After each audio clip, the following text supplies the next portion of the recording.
You want to know the moment an avoidant starts falling in love? It's not when they say, I love you. Not when they buy flowers or take you out. It's when they start choosing vulnerability over control.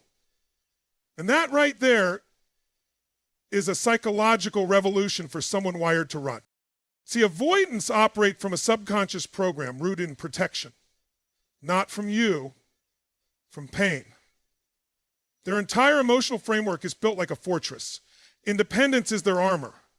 Distance is their oxygen. Control is their drug. Why? Because somewhere back in their story, whether it was neglect, emotional inconsistency, or abandonment, they learned one terrifying belief: closeness equals danger. So when you meet them, they often come off as calm, charming, even emotionally self-sufficient. But underneath, there's a deep fear of dependency. Vulnerability threatens that structure. Letting someone in feels like handing over the keys to a vault they swore would stay locked forever. But here's what they never expect. Love changes the algorithm. Not overnight, not with fireworks, but slowly, subtly, until one day they do the unthinkable. They open up.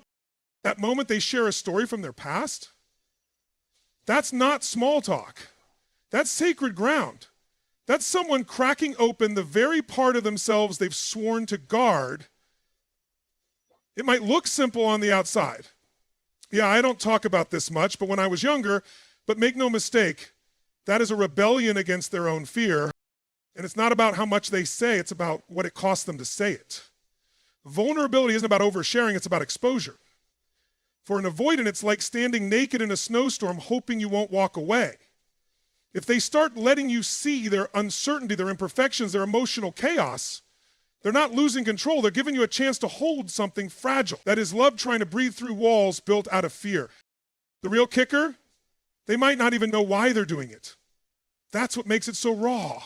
Avoidants often intellectualize their feelings. They don't feel love, they process it. But when they begin breaking their own rules, when they lean in instead of pulling back, that's emotion overriding the software. That's biology, psychology, and soul colliding at once. Now listen closely. This moment doesn't always come with fanfare. You won't get fireworks or music playing in the background. It might be a quiet confession during a drive, a late night text that says, I was thinking about what you said. It might be them sitting in silence, staying present while visibly uncomfortable, but they stay. That's the miracle. Avoidants don't open up when it's safe. They open up when they feel compelled. And nothing compels the guarded heart like love. So if you ever catch them in that moment, don't interrupt it. Don't rush to analyze it. Witness it. Because what you're seeing is more than affection. It's a deep, unconscious decision to trust again. Maybe for the first time in years. That is sacred. That is rare. And if you miss it because you were too busy looking for grand gestures, you might miss the entire essence of who they are becoming. When an avoidant chooses vulnerability over control, it's not a gesture. It's a revolution happening in real time. They're not just letting you in, they're letting themselves out. And that, my friend, is love in its rawest form. Don't just look for how they love you, look for what they're risking to do it. Let's get one thing straight. Avoidants don't chase. They withdraw. They detach. They create space. Not because they don't care, but because proximity threatens their equilibrium. The moment they feel too close, too exposed, too vulnerable, they pull back to regain control. This isn't random. It's a defense mechanism built to protect a wound they never learned how to heal. So when you see someone with avoidant tendencies, initiate contact first. And consistently, that is not routine behavior. That is psychological rebellion. For an avoidant, reaching out means risk. It means stepping into emotional territory where they don't feel safe. It means admitting, without saying the words, that they want connection. Not out of neediness, but from a deeper realization. Silence doesn't bring them peace anymore. You do. This is the moment love begins to override fear. Because make no mistake, every avoidance has two competing desires inside them. One voice says, protect yourself, don't get too close. The other, quieter at first, whispers, stay, connect, let them in. When that second voice starts to win, their behavior changes. Not with grand romantic gestures, but in the subtle, consistent act of reaching out when their instinct says to retreat. That's not weakness, that's growth. And you've got to understand what that means psychologically. For someone whose nervous system interprets closeness as a threat, choosing to text you first, call you back, initiate plans, follow up after conflict, that's not just affection. That's a nervous system learning how to regulate in love. That's someone actively rewriting a story that told them love only ends in loss. And here's what makes it even more powerful. They don't do it for you. They do it because of you. Something about your presence, your energy, your consistency. It disarms them. You create enough emotional safety that the cost of silence becomes higher than the cost of connection. So now, instead of retreating into solitude, they lean forward into the very space they used to run from. But I want you to be careful here. Don't mistake inconsistent breadcrumbing for genuine emotional investment. There's a difference between an avoidant who's reaching out to reclaim power and one who's reaching out to build connection. You'll know the difference by one word: consistency. When they're in love, the outreach won't feel manipulative, it will feel grounded, real, vulnerable. They won't do it to get a reaction, they'll do it to maintain a bond. Because once an avoidant starts to truly love, distance no longer feels like safety, it feels like pain. And that's the shift. They move from a place of emotional survival to emotional courage. They contact you first, not because they suddenly became extroverted or secure overnight, but because not talking to you starts to feel like a form of self-abandonment. That's how you know it's real. When someone who used to disappear now chooses to stay present on purpose. You are no longer dealing with defense, you're witnessing devotion. Look, love doesn't always show up with flowers and fireworks. And sometimes it shows up as a simple, unexpected text, a message in the middle of the day, a "hey, I was thinking about you." It's not about what's said, it's about what it cost them to say it. That cost is your proof. So don't just listen to what they say, track how they show up. Avoidance and love don't chase like everyone else, they chase like they're scared, because they are, but they still do it anyway. And that's the point. When an avoidant reaches out first, it's not just love, it's bravery disguised as a text message. Most people miss this one because they're looking for fireworks instead of evolution. But I'm telling you right now, one of the most undeniable signs that an avoidant is falling in love is when they stop escaping your emotions and start trying to understand them. Now pause and think about that. Avoidants don't like emotional depth, not because they lack it, but because they've never felt safe inside it. Emotions aren't just overwhelming to them, they're threatening, especially someone else's. Because when you express pain, needs, or vulnerability, the avoidant nervous system interprets that as pressure. Their body reads it as, I'm about to be responsible for something I don't know how to handle. And instead of leaning in, they detach. They shut down. They change the subject, become silent and cold, maybe even sarcastic, not because they don't care, but because it's too much. Too much intensity, too much ambiguity, too much exposure. So they escape. That's the default programming. But when love starts to take hold, something shifts. And it's not loud, it's subtle. It starts when they don't change the subject right away. When they ask you, what do you mean by that? When they pause after you share something emotional and say, help me understand how that made you feel. Let me be clear, this is not natural for them. This is a learned behavior. This is a choice they're making in real time to override their fear response and enter a space they've historically avoided like fire. And they're not doing it to manipulate or to win you back. They're doing it because love is giving them a new motivation. Understanding you is now more important than protecting themselves. That's the power of real emotional intimacy. It transforms the internal wiring. When an avoidant is falling in love, they become a student of your emotions. They listen longer. They ask better questions. They don't need to fix it. They just want to know what's really going on inside you. Not because they suddenly became emotionally fluent, but because you matter more than their discomfort. And that's the piece most people overlook. When someone values your inner world enough to walk through the discomfort of not knowing how to fix it, but they stay anyway, that's not just empathy. That's love in action. It's easy to care about someone when they're fun, light, and emotionally easy. It's another thing entirely to care when they're hurting or angry or vulnerable and still stay engaged. For an avoidant, staying emotionally present during someone else's intensity is the equivalent of walking through fire and not turning back. That takes courage. This is what makes it real. Not the grand words, not the romantic weekends, but that quiet moment where they don't run, where they sit there, probably uncomfortable, possibly confused, maybe even terrified, but still present. Because to love you means learning you. And to learn you means engaging with the emotional parts of you they would have once avoided at all costs. So what do you do in that moment? You honor it. You don't rush it. You don't shame them for not getting it perfect. You recognize it. Because when someone with a history of avoidance is learning to be emotionally available with you, that means they're choosing connection over comfort. They're expanding their emotional capacity because you've created a space worth growing for. Don't overlook that moment. Don't downplay the small emotional wins. Because that moment they stop escaping and start listening, that is a heart learning how to stay open. That is the beginning of something transformational. When they stop running from your emotions and start learning how to hold space for them, they're not just in love, they're evolving inside it.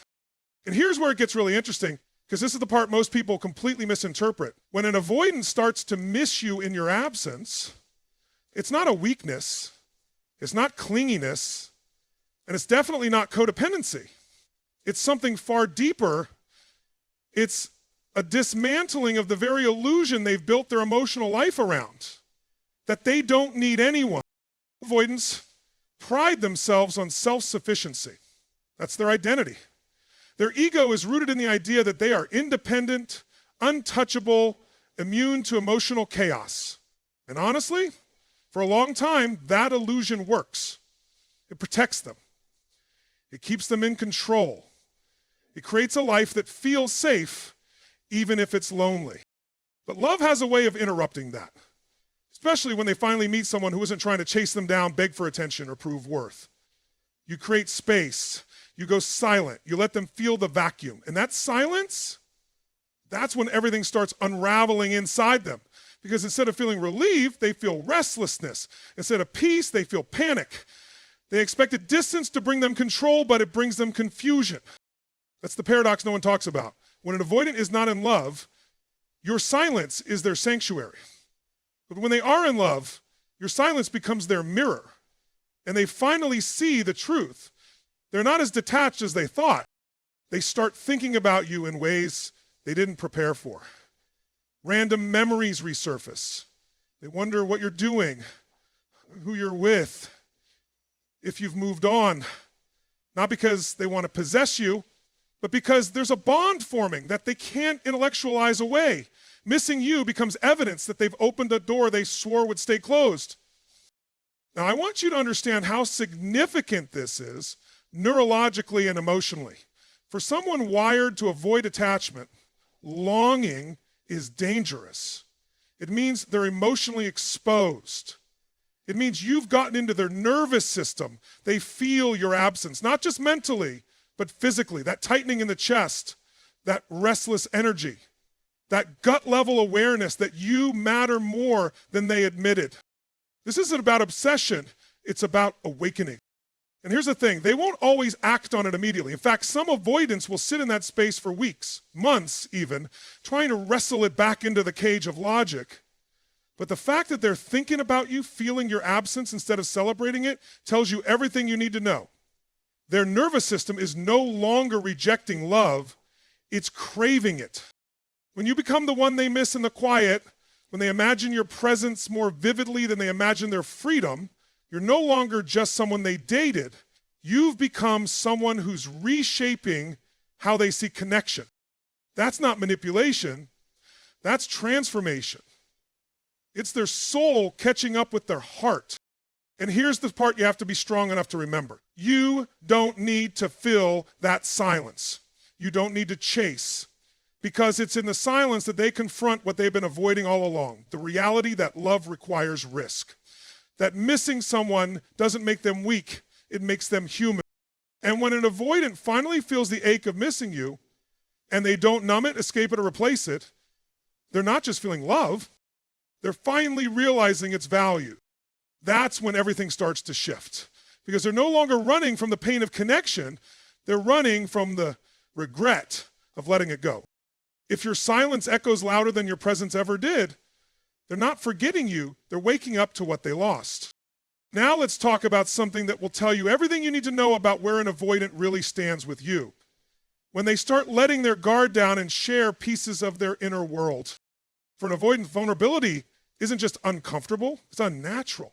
Their entire psychological architecture is built around protection. Protection from rejection, from disappointment, from the chaos of depending on someone who could disappear. So they construct walls, emotionally, mentally, even physically, designed to keep people at a manageable distance. Not because they're cold, but because they've learned, often very early, that closeness is unpredictable and unpredictability feels like danger. So they hide, they compartmentalize, they play it cool, keep it surface level, joke when it gets too deep, and keep their real thoughts locked behind an emotional firewall. But love has a way of cracking that armor. And not through pressure, not through begging, through presence, through consistency, through a steady energy that says, I'm not here to fix you, I'm just here. That's when it begins. It won't be a big confession. It won't be a late night monologue about childhood trauma. It'll be something small. A quiet sentence mid-conversation like, I've never told anyone this before, or that kind of reminds me of something I went through. And in that moment, pay attention, because that's not just storytelling, that's a signal that they trust you enough to loosen the grip on their inner world. And for an avoidant, that is massive. Because the avoidant attachment style isn't about not feeling, it's about feeling too much and not knowing what to do with it. They've spent years editing themselves, censoring their truth, and pretending they're always fine. So when they start letting someone in, even just a crack, that's not an accident. That's not weakness. That's intimacy. And here's the kicker. They're not sharing to impress you. They're not trying to build attraction. They're testing emotional safety. They're watching how you respond. Do you listen without judgment? Do you hold the moment gently? Do you meet their openness with presence instead of pressure? Because if you do, that opens the next door. See, most people think vulnerability is about saying everything. It's not. Vulnerability is about saying something authentically and seeing if it's safe to say more. When an avoidant is in love, they start saying something. And when that something is met with empathy instead of control, that's when their emotional world begins to unfold. Don't miss this. Letting someone see you is the ultimate act of love for someone who's spent their life being invisible by choice. If they start talking about past relationships, fears, dreams they never admitted out loud, they're not just talking, they're inviting. They're giving you access to the part of them they thought they had to hide forever. And that's not just connection, that's commitment. They may not say, I love you right away. They may not even realize that's what's happening. But in their world, sharing equals attachment. And attachment means risk. So when they take that risk, it means something inside them believes you're worth it. So don't rush it. Don't try to make it more than it is. Just listen. Be present. Because in those moments of quiet honesty, they're telling you they trust you. And for someone who's built a life on solitude, that's not just love, it's surrender. When an avoidant starts showing you the world they've kept hidden, they're not just letting you in, they're letting themselves out. You can learn almost everything about an avoidant's emotional trajectory by watching what they do when tension rises. Their instinct is flight. Distance is the pressure release valve that keeps their nervous system from overload. For years it works, argument brewing, disappear. Conversation turning intimate, change the subject, expectations climbing, manufacture a crisis, or simply ghost.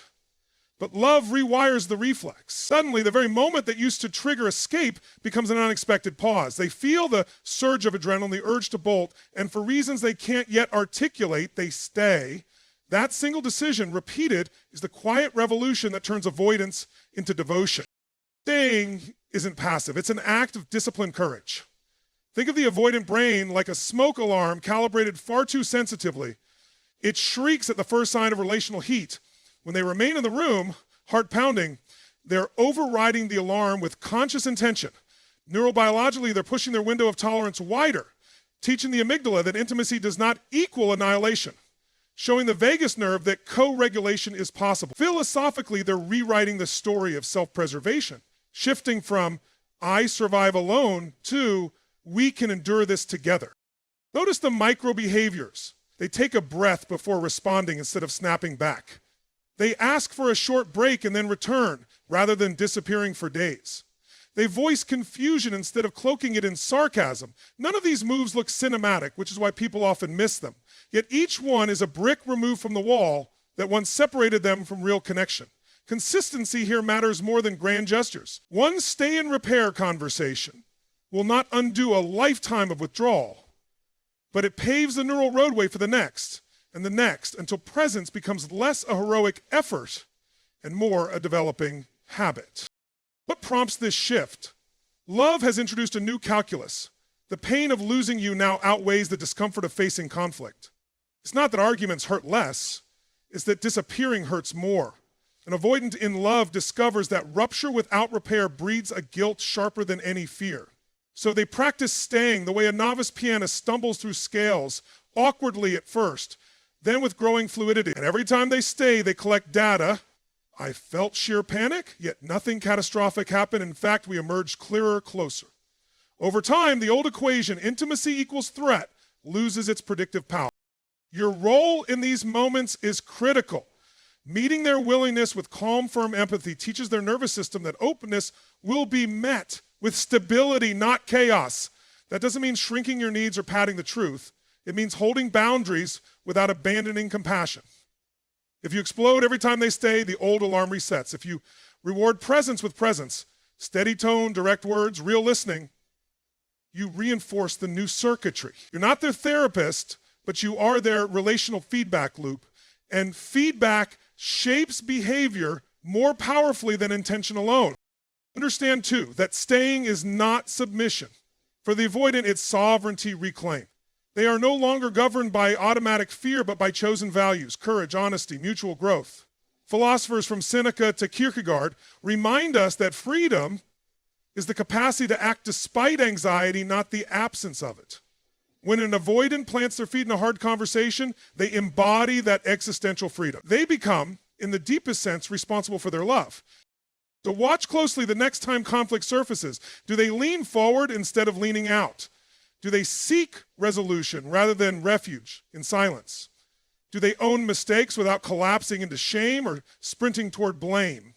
Those are not small wins. They are seismic shifts in attachment dynamics. They signal that love has crossed the threshold from sentiment to commitment, from fleeting chemistry to chosen partnership. When an avoidant stops running, even when the fire alarms are blaring, they prove that love is no longer a threat, but a path. And in that stillness, both of you are invited to trade survival for possibility. So stand firm, breathe deep, and walk through the doorway together.